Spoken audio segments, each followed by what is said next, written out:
Why has the Chabad community always favored esrogim from Calabria? In this class, we'll explore the backstory, diving into the halachic debates about grafted esrogim and why they matter. We'll also take a closer look at the big discovery in 1955, when it turned out that even Calabria esrogim weren't completely immune to grafting, and what that meant moving forward.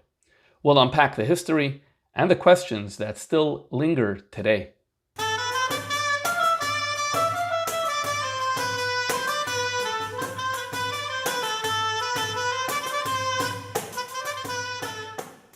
There is a letter from the Rebbe Rashab that was written in the month of Teves, Tov Reish Mem Tes, to be exact, on Asara B'Teves, Tov Reish Mem Tes. That's the end of the year 1888. The Rebbe Rashab is writing from Menton, which is in southern France. The Rebbe Rashab has been in Menton by this point since Tammuz of the previous year. So it's a number of months that the Rebbe Rashab has not been in Russia, has been in Menton. It's a resort area in France. And the reason is, he writes in this letter, that the doctors told him that it's important for him to avoid a cold winter. And so therefore, he went to the warmer climate of Menton in France. And he's writing this letter to Rabbi Mordechai Doivber Slonim. Rabbi Mordechai Doivber Slonim lived in Eretz Yisrael. He was a daughter of Rebbe Menucha Rochel. He was a son of Rebbe Menucha Rochel. So this letter that Rebbe Rashab is writing to Rabbi Slonim, and he writes as follows. Yodua, it is well known that the Alter Rebbe hichmir levarech al esrog genove dafka. The Alter Rebbe was particular about making his bracha for Sukkot on an esrog from, this is the Italian city of Genoa. This is northwest in Italy. It's going to become a little clearer more about this esrog in a moment. Ad shapam achas, once there was a significant war. The nishman, the rumor was that they won't allow export from Italy to Russia. He wanted to send a special shliach to Genoa, liknois esrog b'shviloi, to buy this esrog ki yodua. This is a very well-known story that the Alter Rebbe wanted to send the shliach. What actually happened at the end, we don't get any more information. This wasn't only the Alter Rebbe. The letter continues, v'chein hechmiru achamav rabbeinu aveiseinu, the other Rebbeim, the Mittel Rebbe, the Tzemach Tzedek, ad masher isi, and in fact I saw from my own father, and here he says about his father, the Rebbe Maharash, Shehechmir Bazeh Ad Ma'od, very particular about an esrog that's going to be what we call sometimes a Yaneve esrog from the Italian city of Genoa. Umipnei Shebiyamav, in the days of my father, the Rebbe Maharash. So this is 1860s or so, 1860s, 1870s. Umipnei Shebiyamav, and because during his day, Nischachu Ois Beid Mekoimois, there are two new places. Shemoivian Haschoira Le Genoa, because there are two new places that are now, they're growing esrogim in these two places, and then they're bringing it to Genoa. Veheim, and they are Bordighera, which is an Italian city. It's about 100 miles away from Genoa. And then he says the word Riviera. Riviera is actually a region on the northwest coast of Italy. I don't think the meaning is a particular city. So now there's new places where they're growing esrogim in new places and bring it to Genoa. So therefore, now it's not enough to say, I want a Yaneve esrog. Now the Rebbe Maharash started saying, now my father started saying that he wants esroge Genoa, haboy mikalabra dafka. All the way down in the southern, at the foot of Italy, there's a region that is called Calabria. And the Rebbe Maharash wanted that his esrogim should be coming from there. Now, the Seder, it seems, was that the esrogim from Calabria were brought north to Genoa, and from Genoa, that's where Jews would come and buy and bring them and export them to different places in Europe. So the implication of the Rebbe Rashab is saying here, it was once okay to take any esrog from Genoa, because all the esrogim from Genoa, he's saying here in this letter, were coming from Calabria. But in the days of the Rebbe Maharash, now there's additional places that are putting their esrogim from North Italy, putting their esrogim in to Genoa. We don't want those esrogim. The Marash Dafka wants Calabria, and so that's why it's the Calabria Esrog. Va'ata, now says the Rebbe Rashab, B'chag HaSukkos ha'avar, this past Sukkos, that means the Sukkos of Tov Reish Mem Tes, 1888, Loi kabalti esrog bismanoi, I didn't receive my esrog in time. This is really fascinating because Menton is actually pretty close to Genoa. You're only 100 miles away. And so you're much closer to where your esrogim need to be compared to Lubavitch. But there is a border between France and Italy, and I'm not sure if that was a factor or something else was a factor. The bottom line is, there is no esrog for the Rebbe Rashab, Chag HaSukkos, Tov Reish Mem Tes, that is coming from Calabria. And boy, was I disappointed from this. Hashem Yerachem, may God have mercy. I wanted to evaluate the law, to look up the halachis. Maybe by analyzing what the poskim say, I'll learn minidoin about esrogi karfa, the esrogim from Corfu, oy Eretz Yisrael. So here he mentions maybe there are other options. You can take an esrog from Eretz Yisrael, or you can take an esrog from Corfu. So what's he referring to here? Corfu is actually a region in Greece. It's an island off of Greece that is very much parallel to Calabria in Italy. There's a little bit of a sea that divides them. But if you're looking from east to west, they're pretty much parallel with each other, which means they have the same climate. And so an esrog could go in Calabria, an esrog could also grow in Corfu. And as we're going to learn later, Corfu esrogim became popular in the late 1700s in Europe. So the Rebbe Rashab is saying, well, maybe I should look into it. Maybe I could use a Corfu esrog or from Israel. V'limsa heter, to find a heter. Levarach aleim, meaning you need a heter. It's not so simple that it should be permitted to use these esrogim. Calabria esrogim, those are good. These other two locations, you need to investigate, you need to do research. Uve MS, he continues saying, in truth, afi matzasi heter bisvarim, even if I found a heter in the books, and any day I don't know if I would have relied on this. Because my ancestors, our Rebbeim, were so particular about an esrog coming from Calabria, even if there would be a heter, even if there would be grounds to use an esrog from Corfu or from Eretz Yisrael, I don't know that I would have used it in the sense of actually making a bracha. I don't know that I would have done it.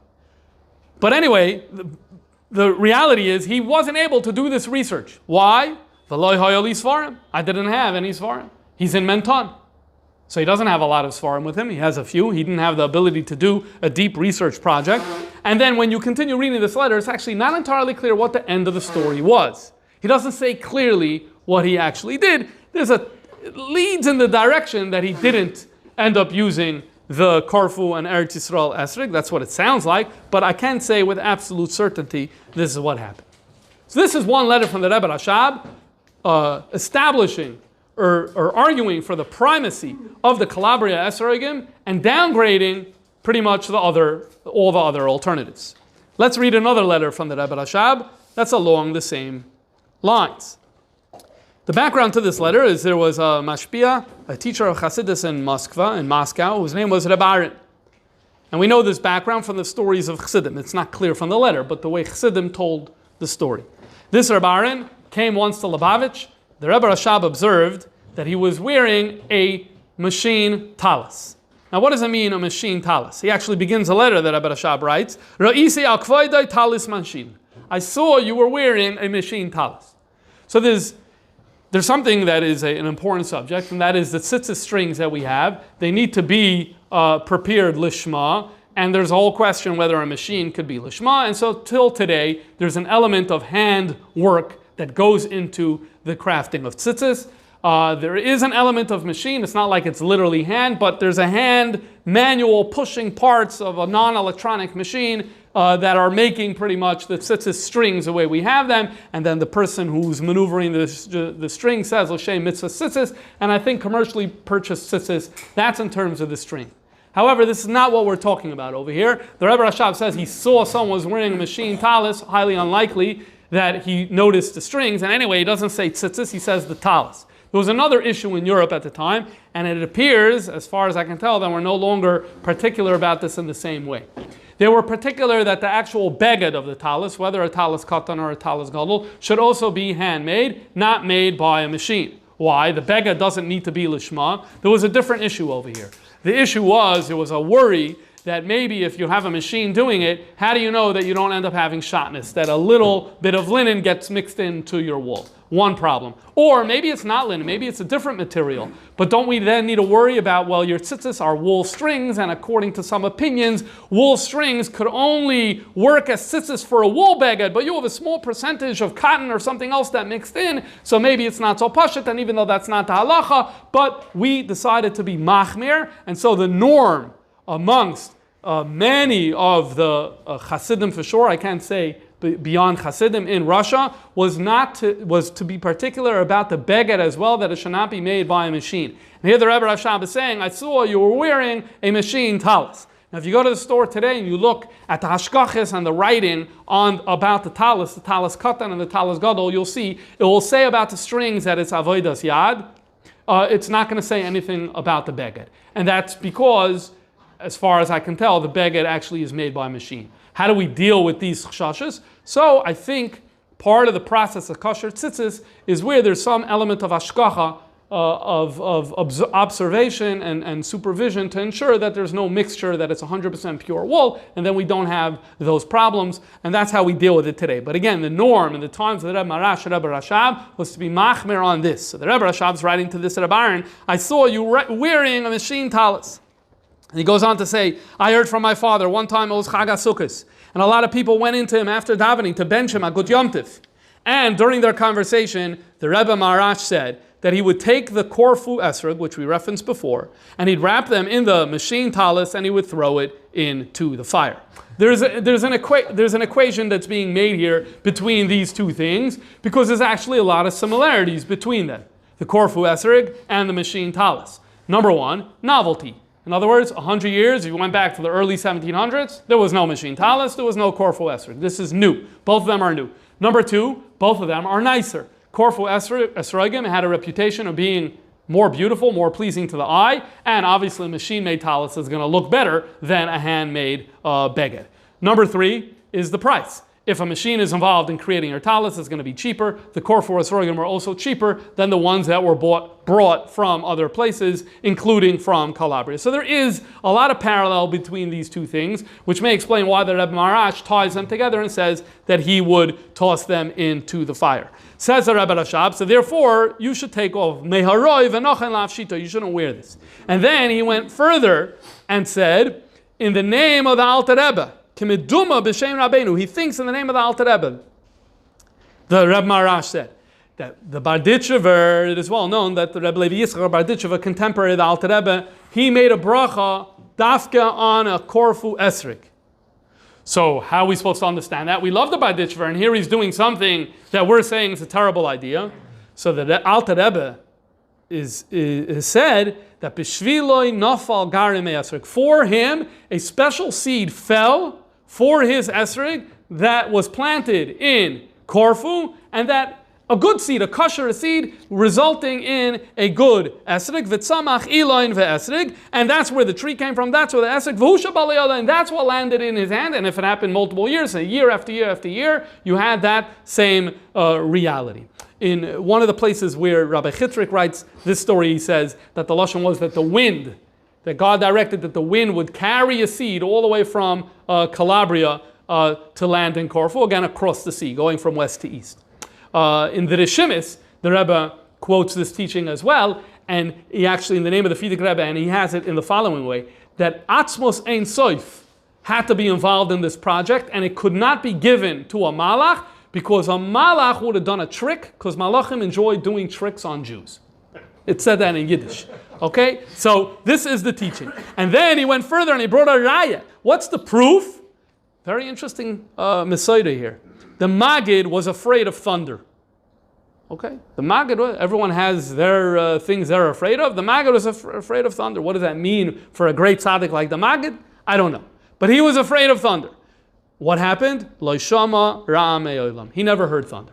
In other words, God took care of him. God took care of him. You can't handle thunder? No problem. You're not going to hear thunder. So just like the Maggid never heard thunder, God took care of this great tzaddik. God also took care of the Berditchver, that a special seed landed in Corfu. Why did the Berditchver dafke buy from this Corfu esrog to necessitate this type of miracle? It's not addressed over here. Okay, what's the theme of these two letters of the Rebbe Rashab? The theme of these two letters is Yanave esrogim, and more particularly those that come from Calabria. Those are good. The rest, highly, highly questionable, really troubling. And people shouldn't really be using them. Which leads to the question, why? What's so good about the Yanave esrog, and what's so problematic about the other esrog? In order to dive into this, let's do a little bit of an introduction, going to the Rambam's Hakdama to the Mishnah. The Rambam says the following, where he's talking about the Mesorah, the authenticity of our Mesorah. And one of the things that could be perceived as a challenge to the authenticity of our Mesorah is the fact that there is machlokes. You say this, Beis Shammai says this, Beis Hillel says that. Oh, so it means we don't really know. We have no clue what Moshe Rabbeinu said. We don't know what the first generation of Jews at Sinai did, which is why we have this debate. So the Rambam contends with this issue. He alludes to it a little in Mishnah Torah as well, but the main place he deals with this issue is in the Akdama for Pirush HaMishnah. And what does he say? A very long and an important introduction. He says there's a major misunderstanding here. Anything that is a tradition from Moshe Rabbeinu, where Moshe Rabbeinu gave us clear guidance saying you should do A or you shouldn't do B, those things, there's actually no debate about that. Why? Because Moshe got the message from Hashem, conveyed it to the Jews, and we did a great job preserving that. There is no debate in anything that's halacha Moshe Sinai. And indeed, there is no machlokes amongst the sages at any point in our history, from the days of Moshe Rabbeinu until Rav Ashi, and he gives a few examples relevant for us. The pasuk pre-Eitz Hadar. It says pre-Eitz Hadar. And the way we usually translate the word Hadar is that it's not very descriptive. Because it's just, if we understand Hadar to mean beautiful, then it's not very descriptive. And nonetheless, there has never been in our history a debate that one rabbi said, oh, I think it's the esrog, and another one said, I think it's the quince, and another one said, I think it's the pomegranate or anything else. That never happened. Why? Because Moshe Rabbeinu said exactly what an esrog was, so we always knew. So we are debates. Debates are things that are not part of that Mesorah. If a new issue arises, that was never addressed by Moshe Rabbeinu, and we need to know what's the din. So here we have to derive it using our own intellect. Deriving. So then Beis Shammai will say one thing, Beis Hillel will say. So the realm of dispute is, should the Chachamim make a gzeira or not? Should we derive this Kal V'chomer or should we not derive this Kal V'chomer? But anything that's part of the tradition, there is no machlokes. Then the Rambam challenges this and says, one second, but there's a sugya in the Gemara where the Gemara actually is discussing, how do you know pre-Eitz Hadar is an esrog? Maybe it's a remind, maybe it's something else. He says, read that Gemara closely and you'll see. At no point is there a real doubt what an esrog is. Rather, the Chachamim, they had a project. One of their projects they wanted to show how the Pirushim HaMikubalim in Moshe, the things that traditionally were transmitted through Moshe Rabbeinu, although they were transmitted orally, there are hints to it in the Torah. Why? Because then you unite the oral Torah with the written Torah. So they wanted to find these hints. So now the shaila is, how do you find the hint? So one person derived it this way. Another person derived it that way. The entire sugya, where there's a machlokes and a discussion about how you know the pre-Eitz Hadar is an esrog, is only because of this unique project of taking things we know to be part of the Mesorah and trying to substantiate it, not that it's needed, but nonetheless trying to substantiate it in the psukim.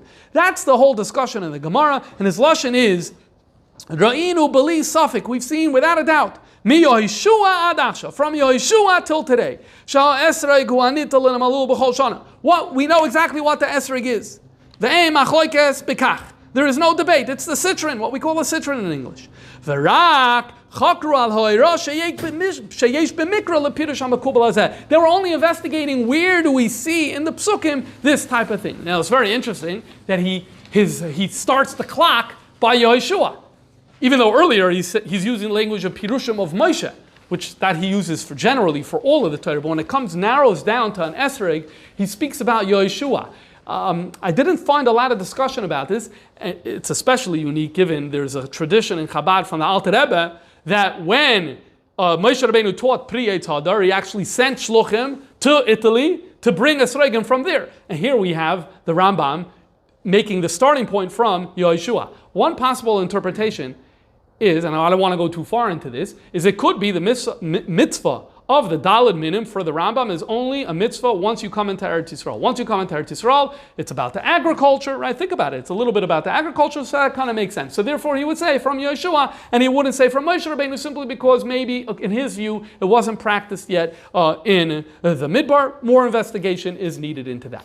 But why am I showing you this Rambam? I'm showing you this Rambam now to establish a certain premise. And the premise was, there was never confusion about what an esrog was. Why? Because we always knew from the Doir of Moshe Rabbeinu or from the Doir of Yehoshua exactly what the esrog was, and I know it when I see it, and we had the esrog, and so there is no debate from the earliest sources down well into recent times where you're not going to find much debate about an esrog. But all that is going to change, and that the timing of that's going to change is in the late 1500s. And suddenly we find a whole new discussion that picks up, and this leads to a discussion that has not ended to this day, and hundreds of tshuvas have been written on this topic because of apparently something new that started in that time, or if it started earlier, then no one was aware of it until that time. So let's read inside this issue. So we're going to turn to the tshuva of the Ramah in Siman Kuf Chavav. The Ramah is living in Poland. He has a relative, a cousin of his, who's named Reb Shmuel Yehuda Katzenellenbogen. If you remember, we spoke about Maharam of Padua when it was the two editions of the Rambam. So Maharam of Padua, Meir of Padua, his son is Shmuel Yehuda Katzenellenbogen. Shmuel Yehuda Katzenellenbogen becomes the Rav in Venice. And he, like his father, they're relatives with the Ramah. And he sends a letter to the Ramah. And so this letter is actually preserved in the tshuvas of the Ramah. When the Ramah's tshuvas were printed, this letter was in the collection, and so although it wasn't authored by the Ramah, but it gets printed as Siman Kuf Chavav. We're able to date the tshuva pretty accurately between 1565 and 1572, and I'm going to show you how I know that as we move along. The tshuva says as follows: Al dvar ha'esrogim hamurkavim bil-lemoni. With regard to esrogim that are grafted with lemon. Here is the issue. The new issue that we have is the concept of grafting. Grafting was well known in the ancient world, and Chazal spoke about it a lot. And there are prohibitions about grafting. You're not allowed to graft. A Jew is not allowed to graft one min with another min. He's not allowed to do that act. And nonetheless, that's kalayim. Nonetheless, the reality is Chazal never spoke about harkava with an esrog. They never spoke about grafting for an esrog. Some people wanted to use that as evidence, that therefore it's not a problem. Because if it would, the Chazal, we know the Mishnah, if you have this, or you have this, or you have that, all these invalidate the esrog. Why don't they say, add the word hamurkav? It's not like this wasn't known. This science was well known in the ancient world. But this is a very difficult proof, because it could also be that no one was grafting this, anything related to the citron. Remember, you can't graft any fruit with one with another, as we'll talk about more. It has to be from the same genus. So if you have within the citrus genus, let's say a citron, a lemon, an orange, so you can have a conversation about grafting. And it's possible that in Eretz Yisrael, there weren't these other variations from this genus, and you only had the citron, or even if you had the other ones, simply it wasn't something that was commonly done, and that could explain why Chazal weren't doing it. The first time we have a conversation about grafting the esrog on other citrus varieties, that happens for the first time in the 16th century. And here it is. Esrogim hamurkavim be'limani. What's going to be the din? Now, we need to take a little bit of a break here and talk about the fact that there are different ways of grafting.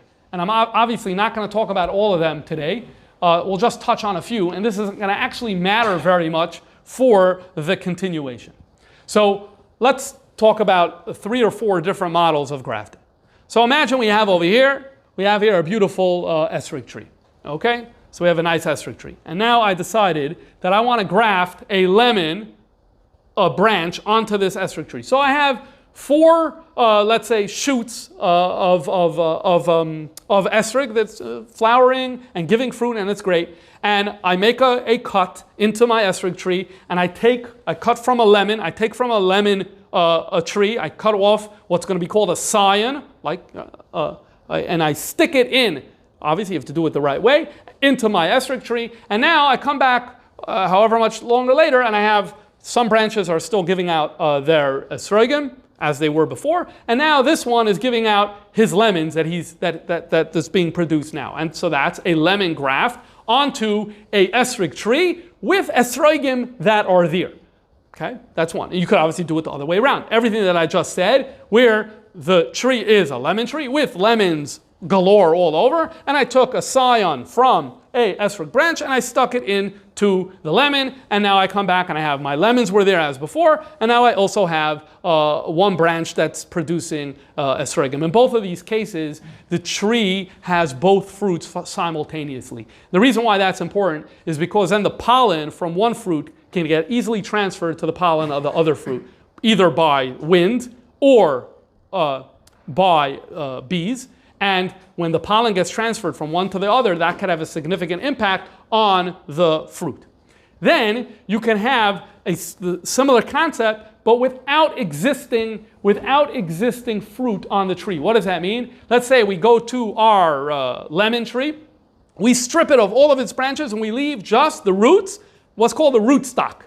So there's nothing here, there's no shoots, there's no branches for lemons whatsoever, and of course there's no fruit. And then I take 5 different esrog scions and I put it in, and what's going to grow is a beautiful esrog tree. There's only going to be esrogim over here. The root stock is from some other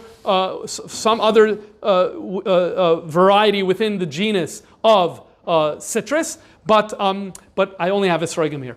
And the reason that's significant is because there's not going to be the transfer of pollen from one flower to another flower. Okay? And then you could have the other way around, where instead of doing what I just said about esrogim on rootstock of lemon, you could do lemon on the rootstock of esrogim. So there's plenty of different variations of harkava. And the different forms are going to matter.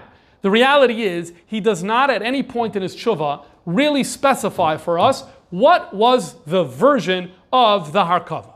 And so there are plenty of people who speculate, and there's a lot that has been written about this, but I'm not going to share any of that. I'll just say one thing. What's for sure is, he was not dealing here with a lemon rootstock stripped of anything lemon, and then bringing in esrog scions, putting it in, allowing an esrog tree to flower and to give esrogim. There's no way he was talking about that. And the reason we know that is because when you do that, if the rootstock is just a rootstock, just whatever it is, whether it's lemon, whether it's sour orange, or whatever it is, and then you come and all of your branches are esrog branches coming up, you are not going to be able to tell any physical difference between an esrog that emerges from there and an esrog that emerges from a regular tree. There is no noticeable difference.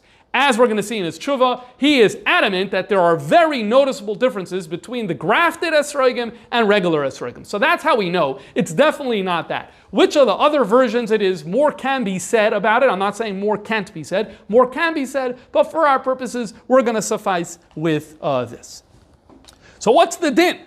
So he says, Zil krei bei ravhu. This is a lashon of the Gemara. This is something all the students, the boys in school, they all know how to read this answer. They all know the answer. In other words, in simple English, this is obvious. That what? B'artzeinu, here in Venice, shaloi latzeis boy, we do not use the grafted esrog afilu al yedei hatchak, even if we don't have other options. Umi api hagoin adoini avi. And in the name of my father, Shamati, obviously a story before he was born or before he was old enough to remember, his father Maharam, a mayor of Padua, ki pamachas once, kara mikra bePadua, there was a story in Padua. Shaloi haya l'chala kol kim esrog echa, the community only had one esrog. This is actually something that happened quite often in those days. Vayhi kasher sholchu oisa mikala Ashkenazim lekala loyazim, when the Ashkenazi Jews sent it to the loyazim, those are the Italian Jews. Remember, in Padua, Venice, in this 16th century, you're going to have multiple communities. You're going to have the Ashkenazim, those are the Jews who emigrated from Germany. You're going to have the natural Italians, those who have lived there for many years, and you have Sephardim as well. And if you go to Venice, for example, you see the different shuls. Same thing in Padua. So each one daven separately, but there's one esrog for the entire community. So the Ashkenazim have it first. I guess the Ashkenazim, they daven earlier. Now they're sending it to the Italians. What happened was, pagu ha studentu be'ish hamevi. So either this is one student or multiple students found the shliach. Padua is very famous for a University of Padua, the first medical school that allowed Jews to enroll, including, if I'm not mistaken, in this era, and if not in this era, then soon thereafter. My good friend Eddie Reichman's a big bucky in this subject, and I don't remember, but it's around this kufa. Jews are now accepted, but still there's problems here. A student or group of students steal the esrog, upda'u mahem b'damim yikarim, and the Jewish community, look how crazy this is. The Jewish community had to redeem their hostage, the esrog, for a heavy money. There were options. They could have used the grafted variety. How? How are you going to get the grafted variety? In Venice, in Padua, because all of the sarim, the noblemen, they have. In other words, what's he saying over here? In this time, in the 16th century, if you're a noble from the nobility and you want to demonstrate your wealth, one of the things you do is you open your own private botanic gardens. Now, and maybe some of them had zoos too. Now, one of the things you do in your private botanic gardens is you have to have exotic things. Part of exotic things is to have actually grafts, especially if this is the new cutting edge thing that people are doing, you need to have grafts. I think what he's saying over here is, on Yom Tov, we wouldn't really have the ability to travel to orchards, however far away they are from Padua. That's like off the table. Even Cholamoid is a difficult thing to pull off. But here, it's like in Padua itself. You go to their botanical gardens, and you're able to get one of these more coven, one of these grafted esrogim, and nonetheless, they didn't do it.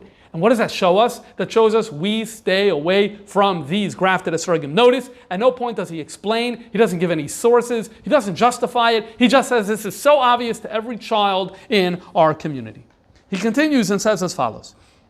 V'amorkavim hagadelim b'medinas elu nikarim v'yaduim elenu. The ones that are grafted, that grow in our region, I think here he means in the whole region, including away from the city where actually esrogim grow.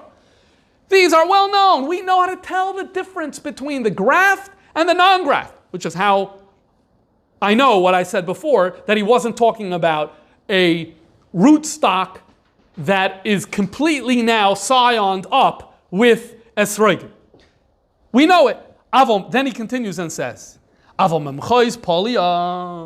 the area in South Italy that's known as Apulia. Apulia is actually adjacent to Calabria. Calabria is a little to the west at the heel of Italy, and Apulia is a little to the east. So he's saying from that region, Boyim esrogim come from there. Asher anachnu misupakim bahem. We're in doubt about them. We're in doubt about them. What does this mean? He doesn't elaborate. It sounds like we're in doubt. Is there a Messiah that these are valid esrogim or not? Are they grafted or not? If they are grafted, are there ways to tell the difference between these and the good ones and the bad ones? We don't know. We don't have good information about the esrogim coming from South Italy, from Apulia.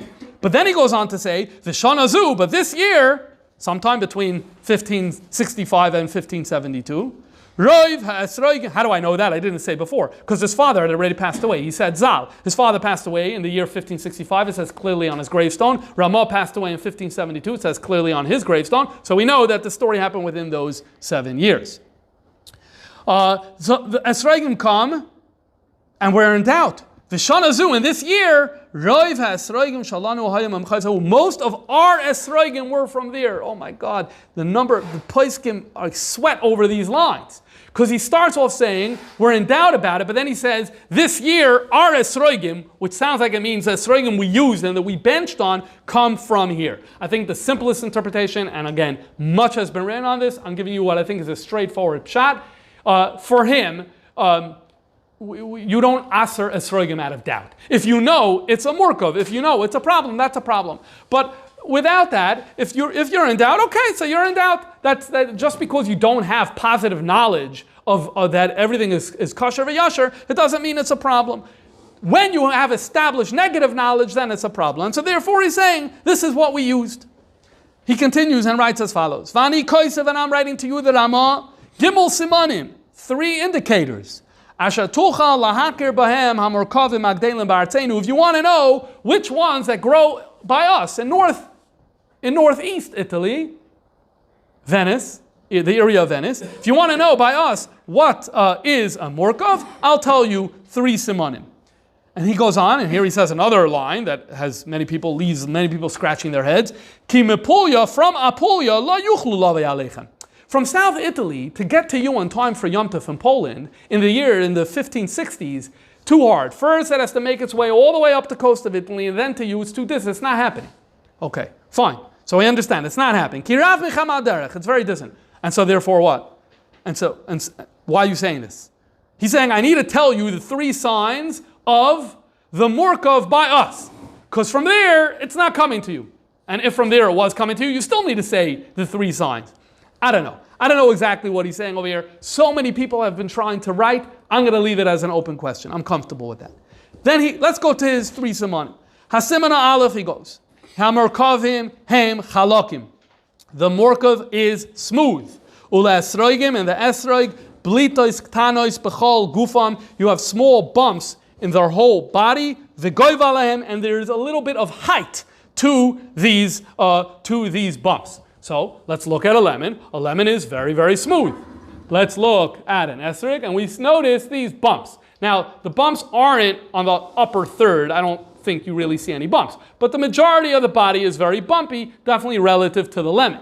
And he's saying this is one of the signs to know that your esrog has been grafted. If it looks a little smooth like the lemon, then you know you have the problem. That's one siman.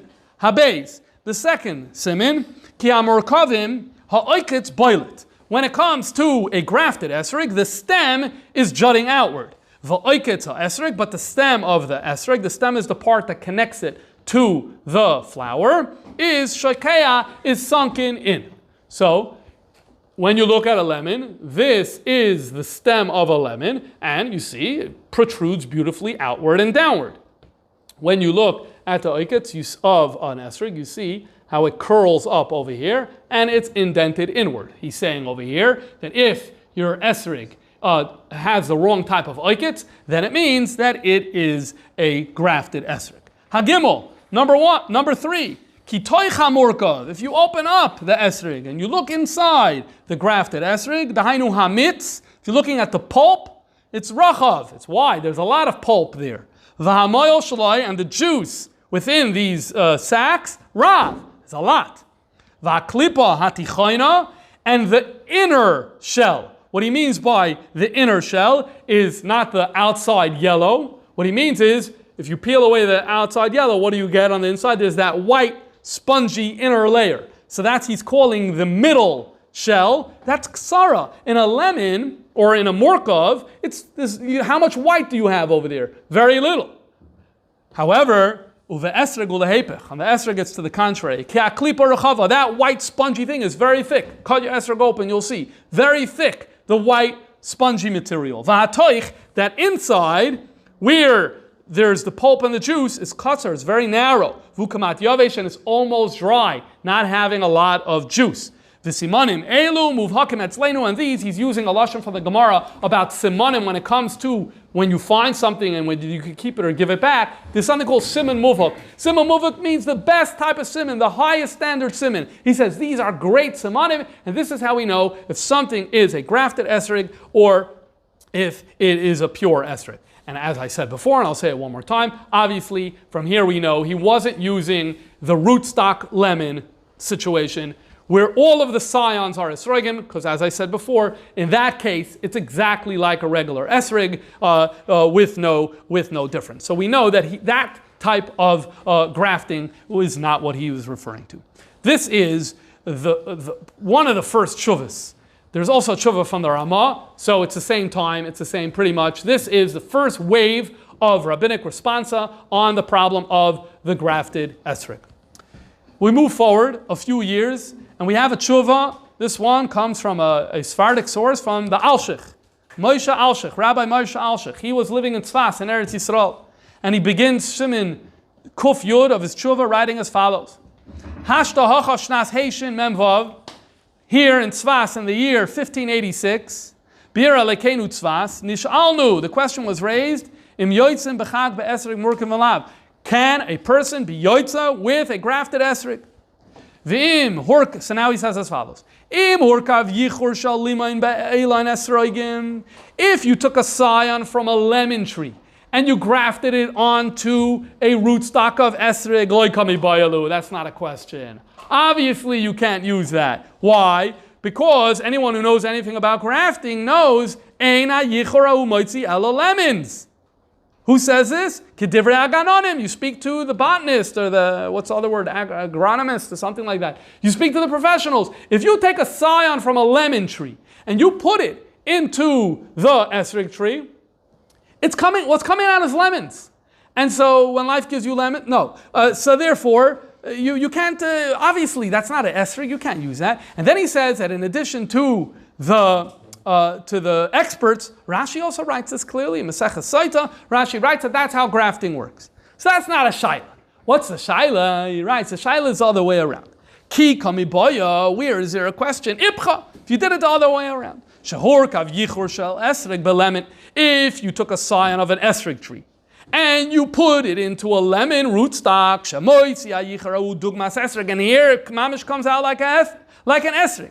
However, he does say there is going to be a difference. There is going to be a difference. Ve'ein hefresh, there is no difference. Ella shaha, it may be a typo and it may have to be shahamitz. The juice shabesoichoy meruba. The juice in the regular, in this grafted esrog is now plenty. Masha'enken le'esrog bilti morkov, whereas for the pure esrog, shahamoitz muat is very little juice. Va'klipash olav ova ma'oid, and the white spongy material is significant. So here he's saying that there isn't much of a difference, but there is going to be a difference that is noticeable in terms of the whiteness and in terms of the juice and in terms of the pulp, which also stands to reason that he's not referring here to that case of a clean rootstock with 0 lemons around and taking the esrog and putting it into there, because again, we don't find any of these differences when that's happening. So maybe he's referring to,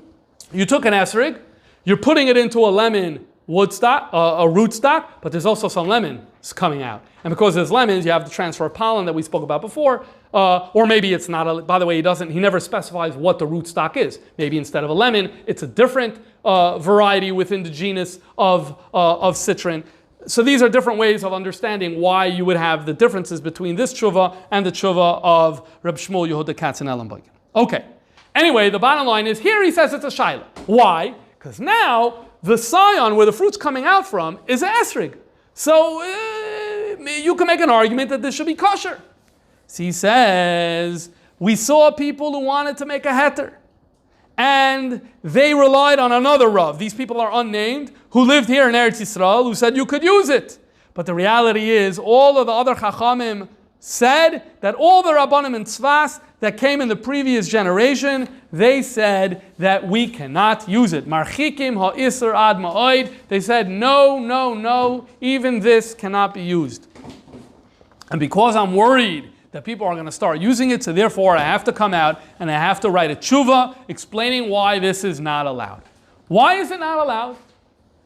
Presumably, it seems like you have an argument. You took your branch from an esrog and you put it into a lemon.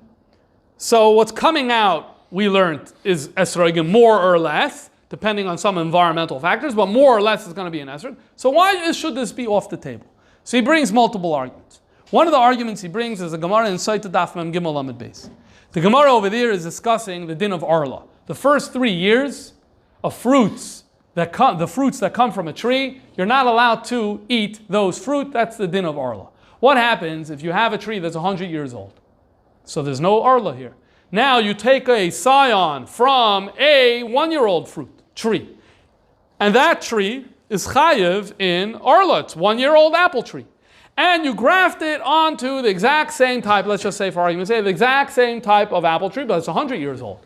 And now fruits start coming out of this scion that came from the young tree. The lashon of the Gemara is, Yalda shasivcha b'skeina. If you attach a yalda, a young scion onto an older tree. What's the din? Batla yalda biskena. The scion becomes batal. We don't see this as a 1-year-old anymore. It's all a 100-year-old. The ain ba din arla. There's no arla even in the fruit that come out from this very young scion. In other words, there's a workaround for arla, essentially. You have here a workaround. Well, what do you see? That the scion, when it gets grafted, loses its identity. It's as if it's not here. So come back to his case. You're using a scion of an esrog, but and you're grafting it into something else, it lost its identity as an esrog scion. True, the fruit that comes out is more or less an esrog, but for all practical purposes, it's not an esrog because this branch is no longer an esrog branch. It lost its identity in the other tree. Now, this is what the Alshich goes on to say. There's a tshuva of the Tzemach Tzedek where he actually raises a simple question. He says, if that's the case, then go back to the other case. Take a lemon branch, a scion from lemon, graft it onto an esrog tree. Say the lemon branch lost its identity. And it lost its identity, and now anything that comes out, and I don't care if it looks like this, it doesn't matter. It's an esrog. So that's the question. He wants to eat his cake and have it too. He wants it both ways. He wants to answer both ways. So Tzemach Tzedek said this is a big problem and wants to not so much accept this argument. Nonetheless, Tzemach Tzedek goes on for other reasons in the tshuva to say that the harkava is a problem, grafts are a problem, but I did want to bring that Tzemach Tzedek to your attention. The Alshich then goes on and says he has additional arguments. He says, I want to talk about the case of Tkiyah Shofar. You have a person who is half the din of half Eved Knani and half Yisrael. So the question is, can he sound the shofar? Can someone be yotzeh the shofar if he sounds the shofar? So the Gemara says the answer is no. Why?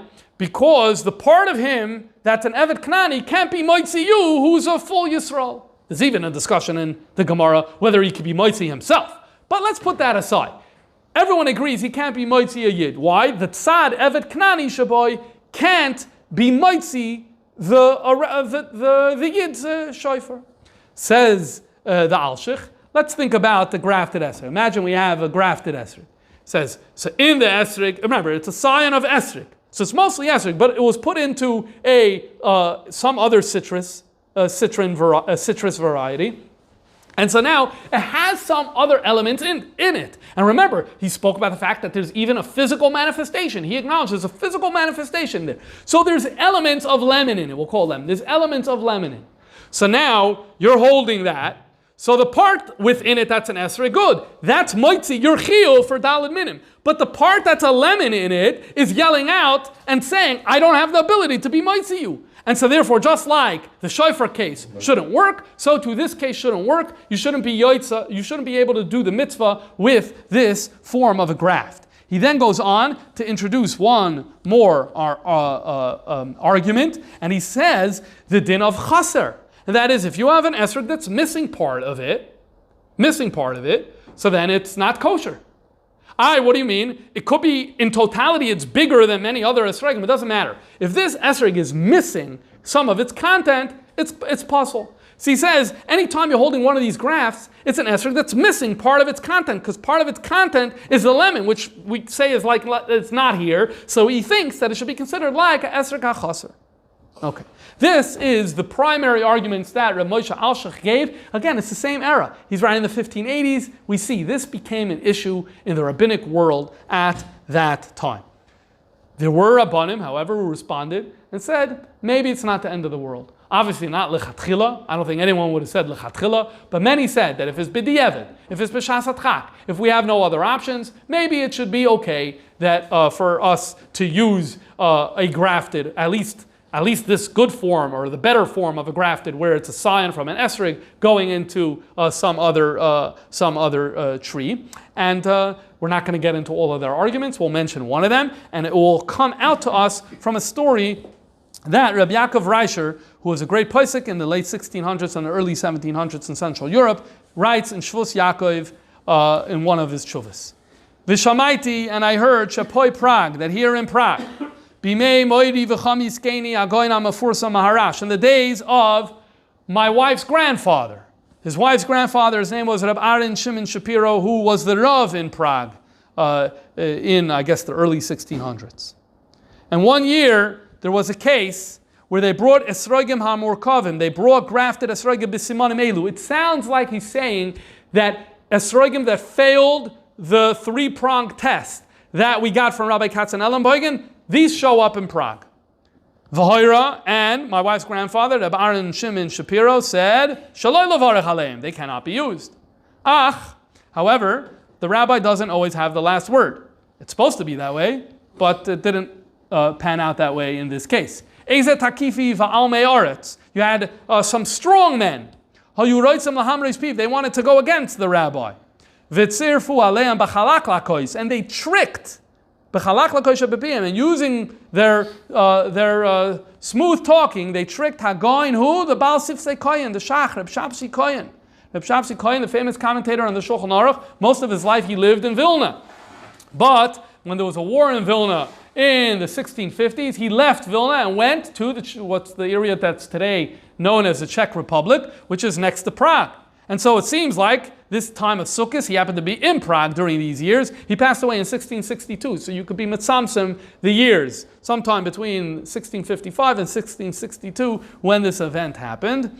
And he was there in Prague, and they spoke to him, and he said his psak. He said, B'shas hatchak, you can make a bracha on this type of esrog. What was his reason? His reason was because of the concept of se afilu miksa se. So let's learn this heter. What was his heter of se afilu miksa se? The Gemara in Chulin, Daf Ayin Tes Amud Beis, deals with the following. You have an instance of a male goat, a tayish, that is Baal Atzivya, that produces a child with a female deer. And this offspring is obviously a hybrid. Whether this is actually something that could happen today, but that's the case the Gemara is talking about. A male goat with a female deer. Now the reason this is going to be important is because you have the din of oisai v'as benoi loisi shchatu b'yom echad. You're not allowed to shecht a mother and a child on the same day, and the child on the same day. You're not allowed to do that. But this din, the Torah says shor echesav hayes. We derive from that, it only applies to a behema. This din does not apply to a chaya. So you have the male goat, the din would apply to the male goat. You have the female deer, it doesn't apply to the female deer. Now, they produce v'yolda bas, they produce offspring. Okay, so we'll call her bas. Now this bas, yolda ben, had a child. What happens if you take bas, right? What happens if you take bas, child of the hybrid, the first generation that came from the hybrid, and its child, and you did oisei v'as benoi on the same day. Is there a problem here or not? Say the Rabbanon, yes, there is. Well, why is there a problem? Isn't it the case that this mother-child situation has come also from a chaya, where there is no din of oisei v'as benoi for a chaya? Says the Rabbanon, se afilu miksa se. When the Torah says shor echesav hayes, this phrase we derive from there, even if it's only a little bit of a shor, a little bit of a chesav, a little bit of a eiz, or a little bit of a set, a little bit of behema is enough. And this mother-child's partnership here, they have a little bit of behema to them because of the father, the male goat. And so therefore it counts. Well, what do you see from here? You see that Torah could look at something and say, I'm going to treat you like only half of you. I'm going to treat you, the din is going to be like the male goat that's within you. And so come back to the Murkov, the Shach is saying, there's an esrog here, there's a lemon here. Torah could say, I'm going to treat you like esrog, ignoring the fact that there's other stuff mixed in. This was the Shach's heter, according to the report that Rabbi Yaakov Reisher writes in the Shvus Yaakov. Now, immediately, other poskim jumped all over this and said, how could you compare? There, it's lechumra. There, you're using a lechumra. The Shach was using a lekula. Can you really derive one from the other? The Ramah, I mentioned before, has his own tshuva about Murkavim, and he points this out and saying that not about this story. He lived before this story. But he, on his own, makes this point that you would have a difficult time making this argument because of the fact that one is lechula and one is lekumra. But lechumra and one is lekula. Nonetheless, this is what the Shach argued, b'shas hatchak. Not lechatchila, but b'shas hatchak. Now what happens is, These strong men, hichrichu es chazan hakneses. They forced the chazan, which shul in Prague, the Beis HaKnesses HaYeshana v'Hachadasha. We call it the Alta Noya Shul, right? So HaYeshana v'Hachadasha. In this famous shul, they forced the chazan sheyaschal levarech b'kol ram, that he should make the bracha, because remember, the shaila is the bracha. He should make the bracha al netilas lulav b'kol ram. Remember, they don't have a minig to do lulav in the morning, right when they wake up, and in the sukkah. So they're doing it the more traditional way, was you do it close to Hallel, and so the chazan, let's imagine there's also not a lot of esrogim in shul, so the chazan is basically going to make his bracha on netilas lulav and then proceed into Hallel. So they forced this chazan to make the bracha out loud. When he wanted to start, presumably the bracha, ikvu min hashamayim, heaven didn't allow this. In what way? Shanaf ala esrog miyadoi, the esrog fell, v'nishbar ha'oiketz mitoichai, and the stem fell off, and it made the esrog puzzle. And then later letters came from other regions, from Germany, from Poland, from Moravia, that all of the Rabbanim in those areas said, don't make a bracha on these esrogim. And then later the Shach had charata, and he was upset that he was used in this way. Before he passed away, he told his child that he should write a note of mechila from Reb Aaron Shimon Shapiro for being his involvement in this, of essentially going against his psak. And the son showed the Shach's handwritten note to my wife's grandfather. So says Rabbi Yaakov Reisher, and he concludes saying that may their memory be for a blessing, etc. So what you see from here, were there those who were matir? Yes, we got a small taste of one of the arguments, and I rushed to say the obvious. So many more sources on the side to be machmir, so many more sources on the side to be mekel. This is with many, many more on the side of coming out. The majority of poskim were not too thrilled with using these grafted esrogim. Now, we said before that Rebbe Rashab said he didn't have any svarim. He wanted to do a research project of whether he could use Corfu or Eretz Yisrael, and here we'll say, Corfu, there was a major controversy from the day these arrived in Europe throughout the 19th century. Is there a problem of grafted? Or should we worry that there was a grafting problem here in Corfu? We're not going to go too far into it, but this was a major controversy during that time, and which would explain why there were those, including the Ramarash, who were against using the Corfu esrogim. So the Rebbe Rashab said that he wanted to do research. He didn't have svarim. He goes on in the letter to say, but he did have a siddur with him, a certain siddur, that summarized the Tshuva D'Chsam Sofer. And he's like, and so I read this Tshuva D'Chsam Sofer, and as you're going to see, the Tshuva D'Chsam Sofer is going to be pretty strong about pro-Calabria Esrogim, but negating pretty much many, many other options. And so that kind of was, although the Rebbe Shab didn't have those svarim, he did have the D'Chsam Sofer, and that led him, it seems, to a conclusion, no to anything but Calabria. So what is this Tshuva D'Chsam Sofer? The D'Chsam Sofer writes, it's a Tshuva from 1834, Tov Kuf Tzadik Dalet. All of these simanim that people are talking about, there was a whole discussion. You want to know if esrog's kosher? Very simple, check the simanim. He says, no. You can't check the simanim. Okay, so firstly, even Rabbi Katzenel and Boygan himself, let's remember, he said, the simanim for our stuff here. And then he said, for Apulia, whatever, we don't know. Now, obviously, if he believed that his simanim were foolproof, then you always know. So he said, we're in doubt about Apulia. By definition, the reason is because his simanim aren't universal, and he never thought of them as universal. He just said, here is a region, this is what we see. And then here we have an easy way to tell the grafts that are happening and the types of grafts that are happening in our place. So he never meant them to kind of be like universal simanim. And another flaw in using them as universal simanim is what we saw before. The Alshich said that the grafts he's aware of actually have the same bumps on the outside and have the same indented oikets. So this is another flaw with using simanim. So picking up on that, the D'Chsam Sofer says, don't make a big deal out of these simanim. It doesn't say this anywhere in the Torah. It doesn't say this in Shas. It doesn't say this anywhere else. So how do you know if your esrog is kosher? Go back to that Rambam that we started off with. Mesaira, very simple, like fowl.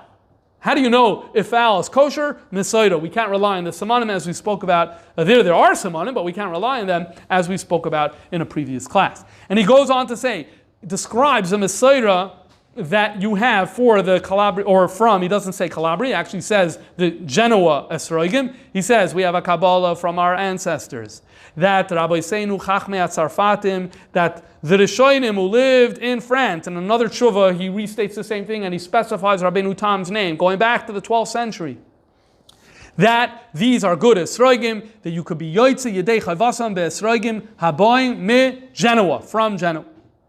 What's interesting is, if you look around in the Rishonim, and you say, do we find the Rosh or Tosfos or whatever, actually talking about where they're getting the esrogim, at least as far as I can tell, the answer is no. We actually don't have the information. It makes a lot of sense it's coming from Italy, especially according to the understanding that Ashkenazi Jewry originates at least partially in Italy, so it makes a lot of sense. But I don't think we have documentary evidence for this. We do have the Leket Yosher.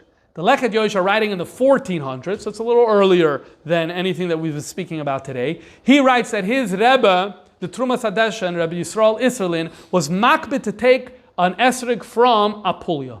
Was makbid to take an esrog from Apulia, not because for the reason that it had a better taste and smell.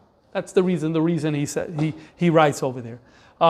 So that's a source where we see in the period of the Rishonim where there's a akpada to use from Apulia. Apulia is not Calabria, but it's right next to Calabria, and you also have to wonder, anytime someone says Apulia, and really this is relevant to the earlier tshuva that we saw from Rabbi Katzenel and Boigan as well. When he said Apulia, did he mean strictly Apulia, or did he mean Apulia and Calabria? Maybe for him, living in the north, these two regions are the same. I don't know the answer to that, not for Rabbi Katzenel and Boigan, and not for the Leket Yosher's quoting of his Rebbe's tradition in this regard. But nonetheless, Chassam Sofer says, we have this tradition going back all the way to the period of the Rishonim, they're kosher, and therefore you don't need simonim. And the ones that come from other places, I don't care if they have simonim, that's not good. You need to have better evidence. You need to have ashkacha or a rabbi or a Mesorah or whatever it is. And so Chassam Sofer majorly downplays the significance of Mesorah, and along the way he says what? You don't need Mesorah in Italy. And this was a consensus, because we don't find anywhere, whether it's in the 1500s or the 1600s, the 1700s, where there's like, oh, we need to go down to Calabria and we need to send people to check to see what's going on. There's no evidence of any of that going on. And Chassam Sofer is saying, you don't need to do that. We have a tradition, and so everything is good. And so there is no change in this regard, and this seems to sum up the shit of Chabad. The Rebbe Shab quotes this Chassam Sofer, and this would explain why Chabad was very for the Calabria Esrog, and to the exclusion of pretty much everything else.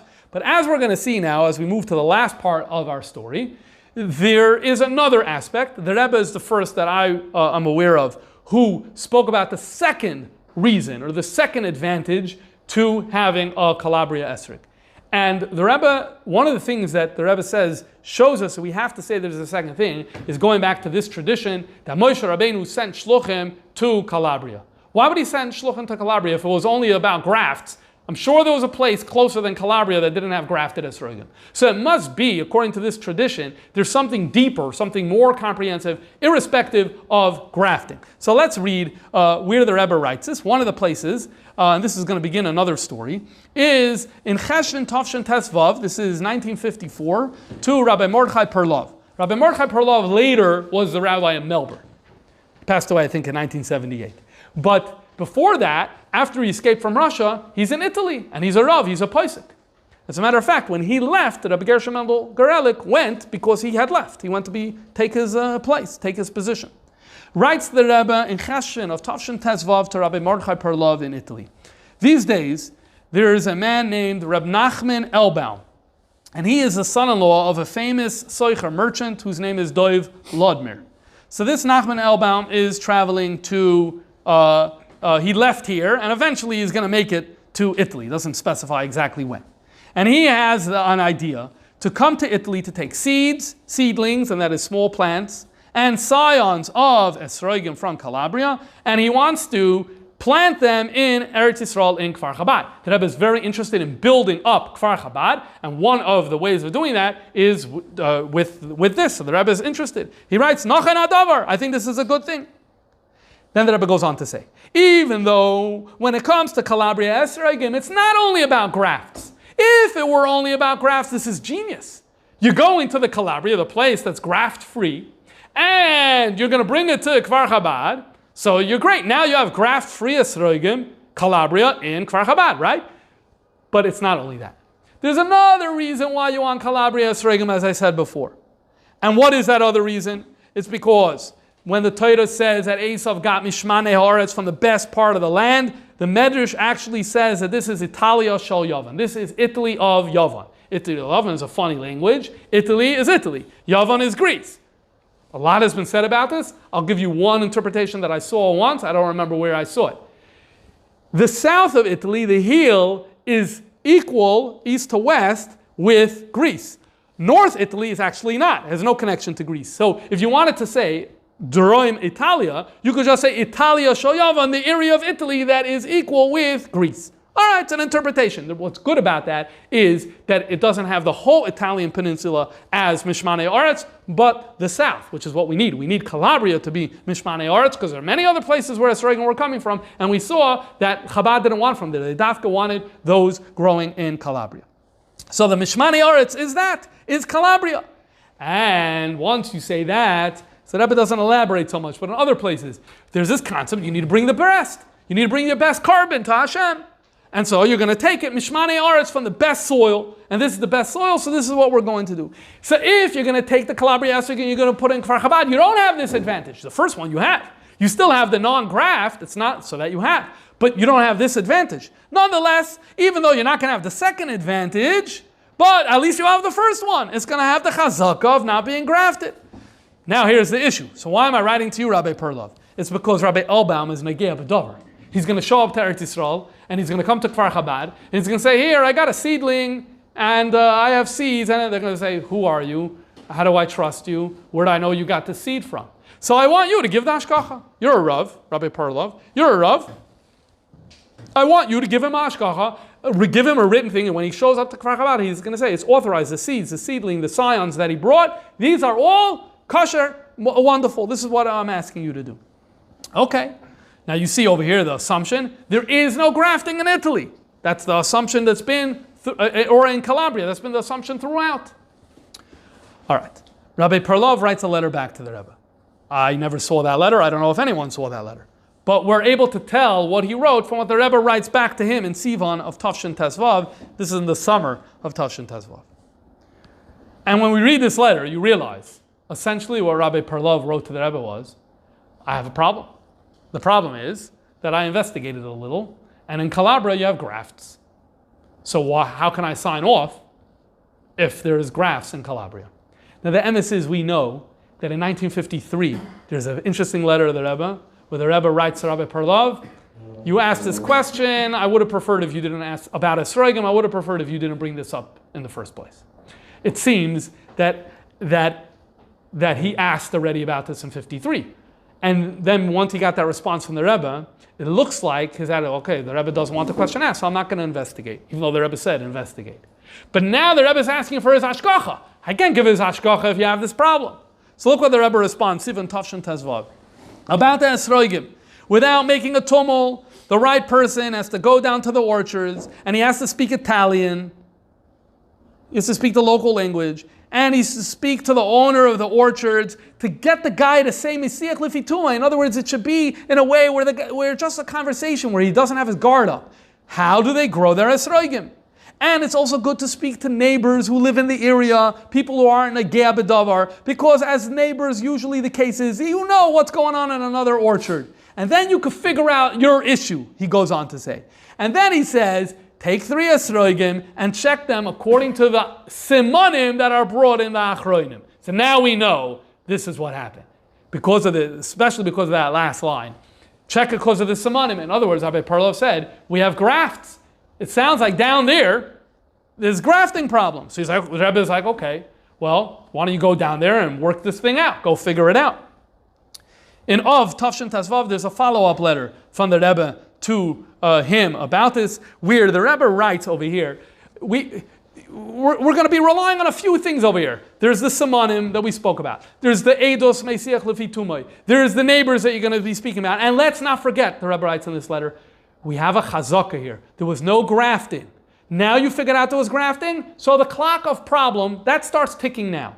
Now, no one could really sit here and say they know with any authority when actually grafting started in Calabria. I don't know that anyone knows for sure. Some people say, I think, I speculate, I ask this person, I ask that person. The Rebbe's approach in this letter seems to be, when did we as Rabbanim find out about it? Now? Okay, we found out a problem now, so now the problem started now. So you have a chazaka now. So that's part of the mix of many different factors that if you go down to the place, and you speak to the neighbors, and you speak to the guy, and you check the tree, and you're doing all these things, so then maybe it's going to be a right. And what happened? This is what they did. And they sent to Eretz Yisrael seedlings and scions and seeds, and they planted an orchard. And this individual, what was his name? Elbaum, went into a partnership with Rabbi Avram Shmuel Garelik in Kfar Chabad, and they produced wonderful esrogim. Every year, they would ask the Rebbe to get his esrog so they could plant the Rebbe's esrog, which came from Calabria, over there. The Rebbe never replied. So all the years, their esrogim were always from this 1955 project that the Rebbe supported, and that happened with the hashgacha of Rabbi Perlov. In Tavshan on Aleph, the Rebbe gave 2 esrogim to the orchards, to the Garelics in Kfar Chabad. And what they then did is, they destroyed everything that they have, so that 1955 thing is gone. They left no trace of it. They planted 54 seeds from the Rebbe's esrogim, and the entire orchard now is from the Tavshan on Aleph Calabria Esrog that the Rebbe had. That's what the orchard is today. That's what's going on in Kfar Chabad. Now, what's interesting is the oldest, the most senior merchant for Calabria Esrogim in America is Rabbi Yisrael Jacobson. That's why in the all-time Esrogim it says over here, what does it say? Since 1929. 1929, that's what they say. So he writes in his memoirs in Zikaron Levnei Yisrael, in Tavshan Tezvav, I went for the first time to Italy. Now I ask you, what happened there? And he doesn't say why. What happened? And in Tavshan Tezvav, Rabbi Jacobson just suddenly decided he's selling esrogim since 1929. Why? I assume it means in Elul of Tavshan Tezvav, he went to Italy. You know why he went to Italy? Because of Rabbi Perlov's letters to the Rebbe. I imagine that the Rebbe or someone else told Rabbi Jacobson, the game is over. The game is with this idea, this Cham Sofer, this Chazaka, this we're good and everyone else has a problem, that's over. Because we now have reliable eidos that there is grafting going on. You got to get down there. So happens to be. He doesn't say why he went, but it has to be that's the reason. That he went in Tavshan Tezvav because of that problem. And from then started the tradition that if you want to buy an esrog from Calabria, you need to know that it's not coming from a graft. So the tree needs to be inspected. You're able to tell. You look at the rootstock, you see if the rootstock is coming up and then there is a graft, you're able to see bubbles. It's not difficult. It doesn't take a great genius to figure out if the tree is an esrog. And so there this custom started of merchants going, posing, smiling with pictures at the bottom of trees showing you that they're checking to see if you have a graft or not, which is something that you need to do. However, this by no means solves the problem. Why is that? Because let's say you're Thomas, a esrog dude who has an orchard for esrogim in Calabria. You're going to plant from seeds. Where are you getting your seeds from? From an esrog. Where did that esrog come from? No one knows. No one knows. And there is grafting that's going on there. And though all the non-Jews know that for esrogim, no one wants it, but for the perfume industry, no one cares. And by the way, I didn't say, the reason they do these grafts is because an esrog tree's lifespan is going to be considerably less if it's on its own. Its roots, the way it grows, the way it sits in the ground, not as healthy, not as immune to disease. You put the sour orange rootstock into the ground, and no one has use for these sour oranges, so you leave the rootstock, and then you put in your esrog scions into that. You have a beautiful esrog tree. It's going to be a much healthier tree. So economically, this makes sense, and if you're doing perfume from esrogim, this makes a ton of sense. So how do you know that an esrog, you come, your tree is a perfect tree, it's not a murkav, it's nothing. Yeah, but the whole tree may come from the seeds of a morkov. How are we going to deal with that? There's no way of really addressing that.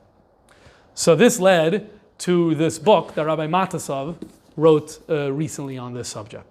And I'm going to summarize for you what his key argument in this book is. For people, Chabad very much wants to stick to the tradition of Calabria Esrogim. So how do you make it work? So he explains as follows. Basically, he says there are two factors that you need to consider. Number one, he argues that if you read the poskim who forbade murkavim, the reality is, and we saw this in our two samples, they always talk about the fact that there's a physical manifestation and difference to the fruit. We saw this in Rabbi Katzenellenbogen, and we saw this by the Alshich. There's a physical difference in the fruit. That makes it very different, the case when you have no physical difference in the fruit. Point A. Nonetheless, he acknowledges the fact that poskim said, we don't do any grafting, even if there's no physical difference in the fruit, because the grafting is done in a way that there is no physical difference. Nonetheless, the consensus in Am Yisrael has been that we don't do that. Okay, fine. But now, let's go to point number 3. Point number 3 is, what about Toldois HaMorkav? And that is the progeny of Morkav. So first, let's talk about an esrog that's chaser. Imagine you come, you take a big bite out of your esrog and it's chaser. Okay, puzzle, right? What if you take the seed and you put it in the ground and an esrog tree grows? Is there a problem? No, there's no problem. But why? The esrog was a chaser. So it seems that there's certain types of being invalid where it's only invalid for itself, but it still can be kosher moving forward. So hold on. So Rabbi Matasov says, this is his argument. So he says that you look at the poskim, the consensus also is that we don't buy the progeny of a morkav either. That's also a consensus. I mean, so we don't. But he says, find me the posik who says that you don't do the progeny of a morkav even when there's not going to be any physical difference to the esrog. He says you're not going to find any. Or another way of saying his argument is, you're mitzarif to heterim. You're mitzarif the heter that really a morkav's not a problem if there's no physical difference, number one. Heter number one. Heter number two, told us hamorkav isn't a problem. So even though each one of those on their own maybe you don't like, but if you put those two together, then you're fine. No one is going to say he argues that it's usser. This is his argument. Is this the final word on the subject? Absolutely not. This is a developing story. There are still people who are writing and speaking and thinking about it, and there's no way I could have brought all of this into the conversation. It's one voice. It's a voice where a book was written recently. He makes his arguments pretty clearly, and therefore I think it deserves to be a part of the conversation. So what's the takeaway of all this? The takeaway here, one of the themes we see over here is the commitment to doing what our ancestors did. We saw that by the Rebbeim, specifically the Rebbe Rashab, the Rebbe as well, being very committed. If our ancestors took from Calabria, that's something we wanted to do. And I want to remind you the vort from the Rebbe Rashab, that even if he would be able to find a heter from the others, he wouldn't know if he would do it because it goes against his Mesorah. Mesorah is a very important thing. In Yiddishkeit, it's what allows it to thrive. And one of the manifestations of that is in these types of things, where even when different communities are doing different things, there's something to be said about communities sticking to their particular way. And I just want to say one other vart about the seed for the Badichver, that miraculously, see, even though that story doesn't happen for us, that doesn't happen for us, but the concept does happen for us. The concept does. The idea that God gives each individual, like the koiches, to overcome his issues is very similar to the idea that the Eibishter took a seed and gave it to the Badichver for the solution for his issue. His issue was he was taking a karfu. God gave him a seed, which was the solution for him. The Eibishter gives each person challenges. He also gives each person solutions. And I thought that's a nice meditation for this vart about the Badichver. And with that, a Gemar Chesima Tova and a good Yom Tov and Hatzlacha Rabba.